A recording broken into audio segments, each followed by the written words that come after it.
నమస్తే can media ప్రేక్షకులకు స్వాగతం. నేను మీ అబ్బాయి నాయుడు. ఈరోజు వార్తల్లోని ప్రధానాంశాలను కానీ చూసినట్లయితే, ముఖ్యంగా ఈనాడు దినపత్రికలోని వార్తలు చూసినట్లయితే, ఇల్లు కాలేదు, బిల్లు అయిపోయింది.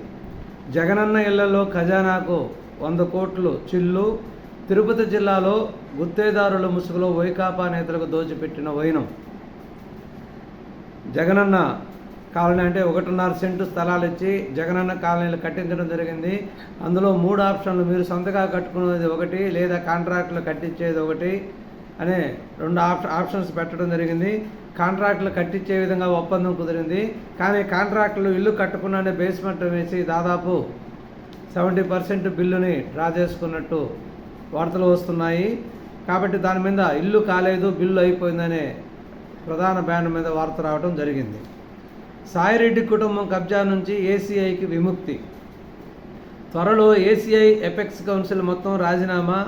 కొత్త అధ్యక్షుడిగా విజయవాడ ఎంపీ కేసినాని శివనాథ్, ప్రస్తుతం అధ్యక్షుడిగా శరత్ చంద్రారెడ్డి, ఉపాధ్యక్షుడిగా మోహిత్ రెడ్డి, కార్యదర్శిగా ఏసీఏని ఆడించిన సాయిరెడ్డి సన్నిహితుడు గోపీనాథ్ రెడ్డి.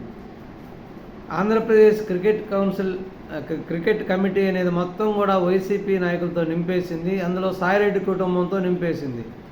అంటే కనీసం ఈ క్రికెట్ను కూడా సరిగా ఆడుకోనికుండా దాంట్లో కూడా రాజకీయాన్ని చొప్పించింది. ఇటీవల ఒక క్రీడాకారుడు నన్ను సరిగా ఆడనివ్వలేదు, నేను కెప్టెన్గా ఉండి వేరే వాళ్ళు చేసిన తప్పులను ఎత్తి చూపిస్తే వాళ్ళు చేసిన, అంటే ఒక నాయకుడు కుమారుడు క్రికెట్ ఆడుతుంటే అతను చేసిన తప్పుని కెప్టెన్ మందలించగా అతను వాళ్ళ ఫాదర్కి రిపోర్ట్ చేయడం ద్వారా దాన్ని ఈ క్రికెట్ అసోసియేషన్ అధ్యక్షుడికి చేరి కెప్టెన్ మందలించి కెప్టెన్ తొలగించడం జరిగింది. దాని మీద అతను మనసు నొచ్చుకొని క్రికెట్ ఈ అసోసియేషన్ ఉన్న రోజులు నేను క్రికెట్ ఆడను అని చెప్పి పూర్తిగా బయటికి రావడం జరిగింది.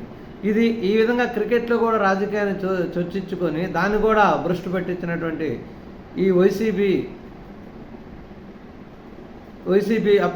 ప్రభుత్వం. కాబట్టి ఇప్పుడు ప్రభుత్వం మారిన తర్వాత దీన్ని పూర్తిగా ప్రక్షాళన చేయడం మొదలు పెట్టడం జరిగింది.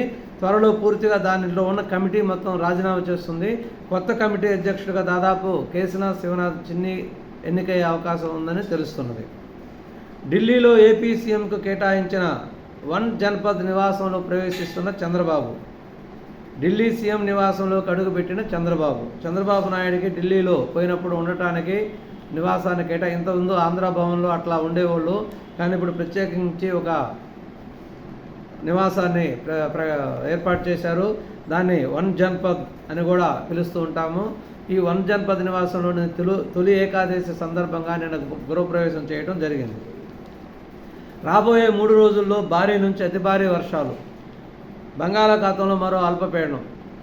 బంగాళాఖాతంలో ఏర్పడిన అల్పపీడనం వల్ల రాబోయే 3 రోజుల్లో భారీ నుంచి అతి భారీ వర్షాలు కురిసే అవకాశం ఉందని వాతావరణ పరిశోధన కేంద్రం తెలియజేయడం జరిగింది. రేపు బంగాళాఖాతంలో మరో అల్పపీడనం కూడా ఏర్పడేటట్టు అవకాశం ఉంది. దాదాపు ఒక వారం రోజుల నుంచి వాతావరణంలో మార్పు చెంది అక్కడక్కడ ఆంధ్రప్రదేశ్ రాష్ట్రంలో వర్షాలు పడుతున్నాయి. ఇవి ఇంకా 3-4 రోజులు కొనసాగే అవకాశం ఉందని వాతావరణ పరిశోధన కేంద్రం చెప్తున్నది. ఇది ఈరోజు వార్తల్లో ఉన్నటువంటి ఈనాడు దినపత్రికలో ఉన్నటువంటి ముఖ్యాంశాలు. అదేవిధంగా వైకాపా ధ్వంసం సరిదిద్దేందుకు 2 దశాబ్దాలు పట్టేలా ఉంది. కేంద్రం ఆదుకోవాలి. కేంద్ర మంత్రి జేపీ నడ్డాకు రాష్ట్ర మంత్రి సత్యకుమార్ వినతి. టోటల్గా ఆంధ్రప్రదేశ్లో వైకాపా ప్రభుత్వం, వైకాపా పార్టీ చేసినటువంటి విధ్వంసం ఇది సరిదిద్దాలంటే దాదాపు 2 దశాబ్దాలు పట్టేలా ఉంది.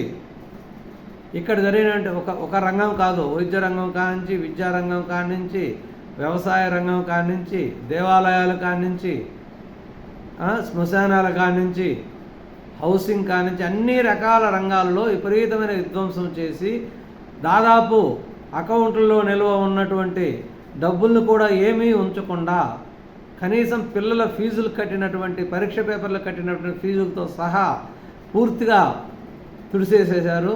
కాబట్టి వీళ్ళు చేసినటువంటి విధ్వంసాన్ని సరిదిద్దాలంటే ఇంకా 10 సంవత్సరాలు పట్టేటట్టు ఉందని మన రాష్ట్ర వైద్య ఆరోగ్య శాఖ మంత్రి సత్యకుమార్ గారు జేపీ నడ్డా గారిని కలిసి వివరించడం జరిగింది. ఎర్రమట్టి దిబ్బల విధ్వంసంపై సీఎంఓ సీరియస్. తవ్వకాలు నిలిపివేయాలని ఆదేశం.